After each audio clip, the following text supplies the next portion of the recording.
Minecraft Live 2024 just ended, and we got a bunch of new information about future Minecraft updates, new biomes, new hostile mobs, new blocks, items, and more, straight from the developers. So let's go over everything new that we just learned. Minecraft Live was pretty short this year, only 30 minutes if you don't count the after show with the gameplay from the developers, but this is kind of normal and to be expected. Minecraft Live has been getting shorter every year, it would seem. And keep in mind, we're gonna start getting 2 Minecraft Lives per year now, so this explains why they're a little bit shorter. This year, they announced a bunch of what we already expected due to the leaks, but we still have some really interesting and great insights into these brand new features and new updates releasing soon. Due to the previous leaks over the last week, we've known about the Creaking and the Pale Forest, along with the Bundles of Bravery update for a little while now, and of course we also had confirmation from a dev that these are real leaks. Now, there were some fake leaks going around, but those were pretty easy to spot. Of course, the real ones directly from Minecraft.net and the Minecraft Insider that gave us the screenshots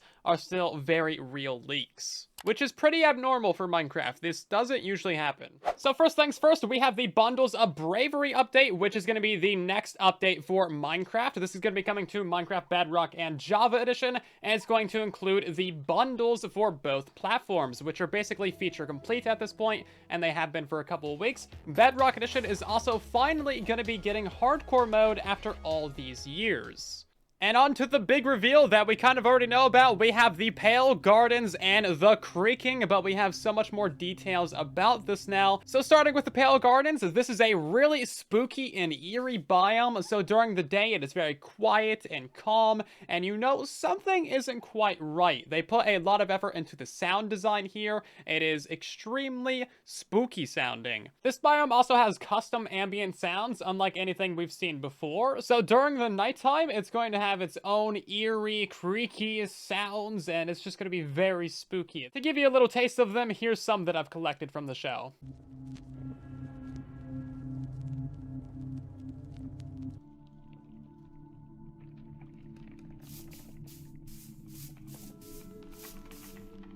Now we have a new block that you'll see on the trees here. It is the Pale Hanging Moss, and this blocks your visibility so that you can't see very far. Now, when it gets dark in this biome, that is when you know you're not alone, because the Creaking can spawn here.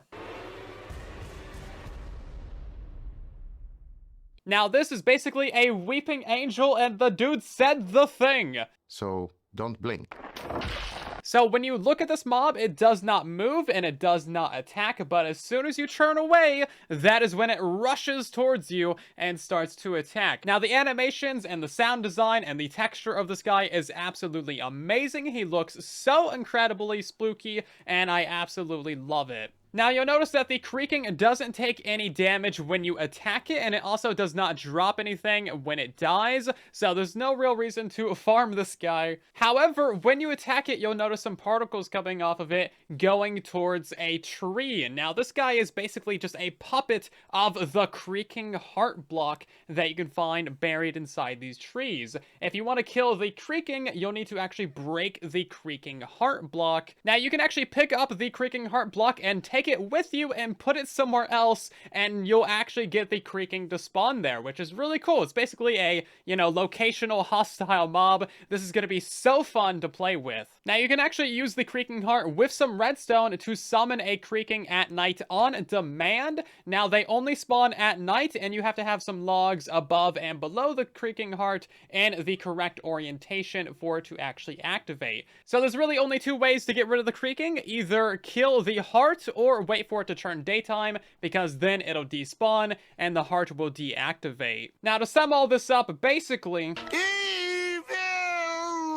now we also have a great look at the new block set as well. So of course we have the Pale Wood. This does appear to be its own tree type with its own sapling, and it looks very, very nice. Now we also have some new types of moss as well. So there is the Hanging Pale Moss, which is bone mealable, and if you punch it, it drops as an item. So very easy to get more of. And then there is the Pale Moss block and the Pale Moss carpets. Now these actually spread up the sides of other blocks, which is not something that we have seen before in Minecraft, placing down one block actually affects the textures of neighboring blocks, and that is really, really cool. So this is going to open up a lot of build opportunities and build styles that we haven't seen before, and I am here for it, even though I will have no idea how to use these blocks and build anything that looks mildly good. We also got some interesting behind-the-scenes look at the Minecraft movie. They spent quite a while talking about this and the inspiration and the backstory and stuff, but we didn't get very much information about the actual movie itself, just kind of like set design and, you know, the ideas and philosophy behind it. However, we did get a nice little 30-second scene from the movie itself with crafting,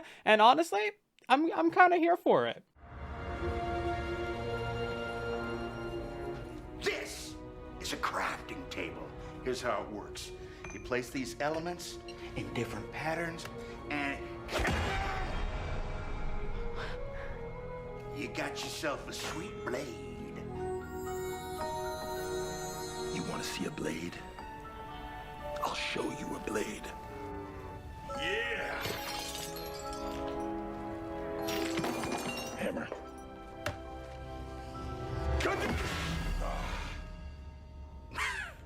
That's okay, bud. Buckets are useful here. So this seems like it was within the first 10 minutes of the movie, and honestly, it's just a nice little look at the set design. The Iron Sword looks incredible, and I'm kind of here for it. I kind of have to watch this movie because it's my job, but it seems mildly enjoyable at this rate. There's also the Minecraft Experience, which is the first IRL Minecraft event that you can actually buy tickets and go to. This is in Dallas, Texas right now, so if you're not in Texas, then you cannot go to this basically, unless you fly in there. So it's a very limited experience, but I do think that there's some slots that open all the way into January, so you have a couple of months to get into this thing if you want to go. Tickets are only like $40 if you just want the basic one, but of course there's VIP tickets that come with some merch and whatnot, and basically this is just a Minecraft experience called the Villager Rescue, and we don't have a ton of information about this, but as you can see here, we have some look at what it actually entails. This is just the first Minecraft experience that they're doing. They should be opening up more of these other places in the world, so I'll keep you guys updated on those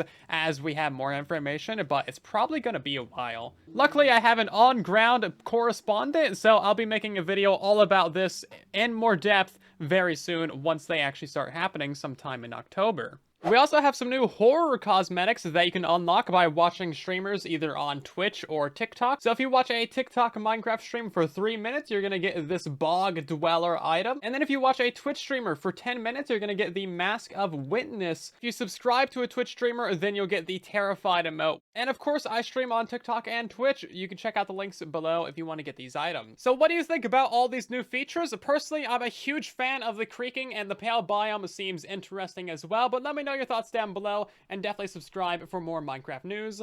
Thanks for watching.